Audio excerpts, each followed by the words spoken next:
विरोध प्रदर्शन है, क्या उद्देश्य है? हमारा सीधा सा उद्देश्य है, आपने जो ये नया नियम लाया है, युवाओं को झुंझुना पकड़ाने का जो कोशिश कर रहे हैं, युवाओं को ठगने का काम कर रहे हैं, इसको आप वापस ले लीजिए, क्योंकि इसमें युवा का भविष्य बर्बाद होने जा रहा है। हमारे देश की रक्षा का सवाल है। देश में जो रक्षा में सेंधमारी होगी तो हर तरह से इसमें नुकसान ही नुकसान है। और हमारे युवा अगर 4 साल की नौकरी करेंगे, आप बताइए, आपको मीडिया में रखा गया है, आपको हर 6 महीना बाद हटा दिया जाएगा, तो आपको तो अपना नौकरी का चिंता रहेगा, हमको 6 महीना बाद नौकरी दूसरा खोजना है, आप क्या काम करेंगे?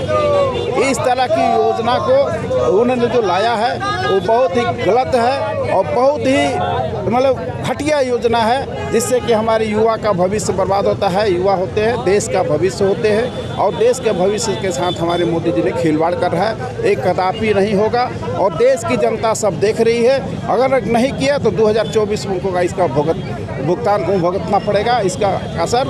और जब युवा अंगड़ाई लिया है, तब तो देश में परिवर्तन आया है, और सारे युवा जग चुके हैं, सारे युवा रोड पे हैं, तो इसका जवाब उनको देना होगा। और इस तरह की योजना को उनको वापस लेना होगा। पुरानी जो बहाली प्रक्रिया थी, उसे की तरह उनको बहाल करना होगा। बहुत सारे अभ्यर्थी इसको समर्थन करें, बहुत सारे अभ्यर्थी इसका विरोध करें, क्या कुछ कहेंगे इसमें? हम तो बताएं कि जो समर्थन कर रहे हैं, जो मोदी के अंधभक्त हैं और अपने भविष्य के बारे में नहीं सोचते, जो अपने भविष्य के बारे में सोचेंगे, देश के हित के बारे में सोचेंगे, कभी इसका समर्थन नहीं करेंगे। और जो मोदी जी का अंधभक्त है, जिनको मोदी जी ने पढ़ाया है, तोते की तरह पढ़ाया है, पढ़ा के रखा है, उनका दलाल है, वही इनका समर्थन कर रहे हैं। सरकार आपकी मांग को अगर नहीं सुनती है तो आपका अगला योजना क्या होगा? हमारा आंदोलन निरंतर चलता रहेगा, जब तक चलता रहेगा तब तक ये योजना आपस नहीं। अगर नहीं हुआ तो 2024 में इनको गद्दी छोड़ना होगा, और हम लोग नई सरकार लाके इस तरह की योजना को बंद करें। आपका पूरा परिचय दीजिए। हमारा नाम लोकेश आनंद हुआ। ऑल इंडिया स्टूडेंट फेडरेशन के हम प्रदेश महासचिव हुए। हमारे साथ छात्र राजद के भी नेता हैं, प्रदेश अध्यक्ष हैं सीपी सोलंकी जी, आयशा के भी लोग हैं, तमाम विपक्षी छात्र संगठन जो हैं। फिलहाल अभी हम लोगों का जो कार्यक्रम है, यह अग्निपथ जो योजना जो आया है, माननीय श्री नरेंद्र मोदी जी भाजपा के द्वारा जो यह नौजवान विरोधी जो यह योजना लाया गया है, इस योजना के खिलाफ जो आंदोलन हो रहे हैं छात्र और नौजवानों का, जो पूरे देश में आंदोलन चल रहा है, कहीं ना कहीं जो आज हम लोगों का सड़क पर जो प्रदर्शन है, उन नौजवानों के समर्थन में है, उन छात्रों के समर्थन में है, और अग्निपथ योजना के खिलाफ में है।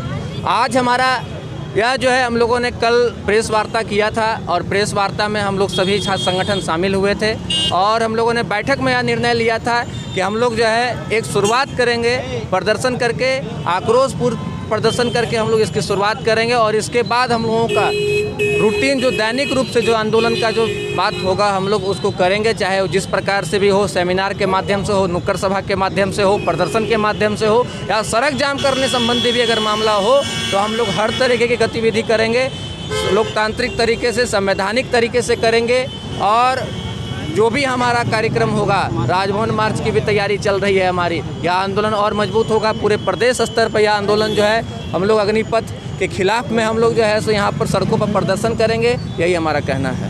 आप अग्निपथ योजना के विरोध में प्रोटेस्ट कर रहे हैं। अग्निपथ योजना क्या है इसकी रूपरेखा? देखिए, अग्निपथ योजना की बात अगर की जाए तो अग्निपथ योजना कहीं ना कहीं युवाओं को जो है दिग्भ्रमित करने वाली एक योजना है। अब इस योजना में 4 साल का आपने दिया है टर्म, 4 साल आप नौकरी करेंगे, उसमें से 25% लोगों को हम लोग जो है सेना में भेजेंगे। 2 करोड़ रोजगार का वादा जो किए वो आज तक देते रह गए, 15 लाख रुपया आज तक देते रह गए। और जो 4 साल जो सेना में नौकरी करेंगे, वो 4 साल में 25% आप उसको सेना में भेजेंगे, यह हमको कुछ खटक रहा है। यह बात साफ तौर पर एक चीज़ कहना है कि अग्निपथ योजना जो बनाया गया, यह योजना बनाते वक्त अगर तमाम जो विपक्षी छात्र संगठन हैं, विपक्षी पार्टियां हैं, उन सब के साथ एक बैठक होनी चाहिए थी। अभी हाल में एक न्यू एजुकेशन पॉलिसी भी आया था, और उसको शायद लागू भी कर दिया गया, लेकिन न्यू एजुकेशन पॉलिसी को लेकर के भी कोई बैठक नहीं की गई। सबसे बड़ी बात यह होती है कि आप पूछे कि अग्निपथ योजना क्या है।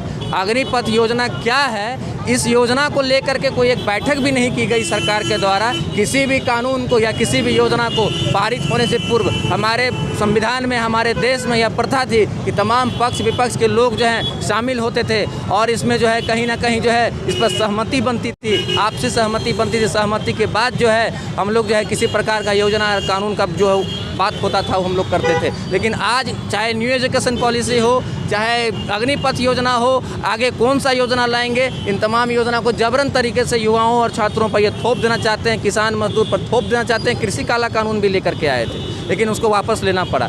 ये भी योजना नौजवानों के हित में नहीं है। अगर नौजवानों के हित में होता तो आज देश के छात्र और नौजवान जो है सड़क पर प्रदर्शन नहीं कर रहे होते। और उन्हें जो है सो जब सरकार को जब डर हो गई तो उन्होंने क्या कह दिया कि जो विरोध करेगा, जिस पर FIR होगा, केस होगा, उसे सेना में नौकरी नहीं मिलेगी, क्योंकि वो कहीं ना कहीं सेना को डिस्टर्ब करते। सबसे बड़ा सेना को डिस्टर्ब करने का काम आपने किया है। कहीं ना कहीं सेना को भी आप कॉरपोरेट के हाथों आप बेच देना चाह रहे हैं। कहीं ना कहीं जैसे सेल भेज दिया, बेल भेज दिया, तमाम सरकारी संपत्तियों को आप बेच रहे हैं, उसी प्रकार से आप कहीं ना कहीं सेना का भी आप बाजारीकरण कर रहे हैं, उसका कॉर्पोरेटाइजेशन कर रहे हैं। रजिस्ट्रेशन चालू है, लड़के लोग रजिस्ट्रेशन करा रहे हैं, तो आप विरोध लड़के लोग रजिस्ट्रेशन करा रहे हैं, कौन लड़के लोग रजिस्ट्रेशन करा रहे हैं वो देखने की बात है। और अगर जब विरोध हो रहा है और सरकार कहीं ना कहीं डराने का भी काम कर रही है, उन पर जिस तरीके से भी हो रही है, कहीं ना कहीं कहता है कि उन्हें जो है सो उन पर सेडिशन चार्ज लगा दिया जाएगा। अगर कोई विरोध करता है तो उस पर सेडिशन चार्ज लगा दिया जाता है। कोई अगर विरोध करता है तो उसे जबरन तरीके से उसे केस फंसा दिया जाता है। तो आप युवाओं को डरा धमका करके उन्हें जो है ऐसा आंदोलन करने से आप रोकना चाह रहे हैं और आप जबरन तरीके से कहीं ना कहीं फॉर्म भरवाने का भी काम कर रहे हैं। लेकिन फॉर्म जो है भराने की बात जहाँ तक है, जो विरोध कर रहे हैं क्या वो फॉर्म भरेंगे? फॉर्म नहीं भर सकते वो कभी भी। मोहम्मद फिरोज अंसारी, युवा राष्ट्रीय जन प्रधान महासचिव। ये जो आप लोग का विरोध प्रदर्शन है, ये किस उद्देश्य से लोग विरोध प्रदर्शन? विरोध अग्निपथ के विरोध प्रदर्शन कर रहे हैं इसलिए कि ये काला हर चीज़ में कानून लगाया, किसानों पर लगाया, नोटबंदी पर लगाया, GST पर लगाया, अब जब नौजवानों पर लगा रहा है, हाँ, और रक्षा मंत्रालय पर लगा रहा है, डिफेंस पर। यह डिफेंस का नहीं चलेगा। 4 साल की नौकरी नौजवान करके क्या करेगी? 4 साल की नौकरी के बाद वो रिटायरमेंट में कहीं उसको नौकरी नहीं मिलेगा। और अपने में कानून लगाते हैं। अमित शाह अपने बेटे को क्यों नहीं भेजते हैं बॉर्डर पर, या मोदी जी अपने खानदान को भेज दे बॉर्डर, तब पता चलेगा डिफेंस की नौकरी क्या है। इसलिए इसमें भी प्राइवेट सेक्टर लगा रहा, बैंक पर प्राइवेट सेक्टर, रेल पर सेक्टर, सभी बेच दिए। रेल वेल सेल बैंक सब बेच चुके, अब वो डिफेंस बेचने चाह रहे हैं। ये काला कानून के लिए सब छात्र रोड में आ रहे हैं, युवा राजद रोड में आ रहा है। राजद और सभी लोग अगर नहीं इसको वापस लेते हैं तो आगे हम लोग का विरोध जो है रोड पर चालू रहेगा, धरना पर चालू रहेगा। और अगर वक्त में आए तो हम लोग जेल जाने का भी काम करें, लेकिन काला कानून को वापस लेना होगा, डिफेंस में छात्रों को जगह देना होगा।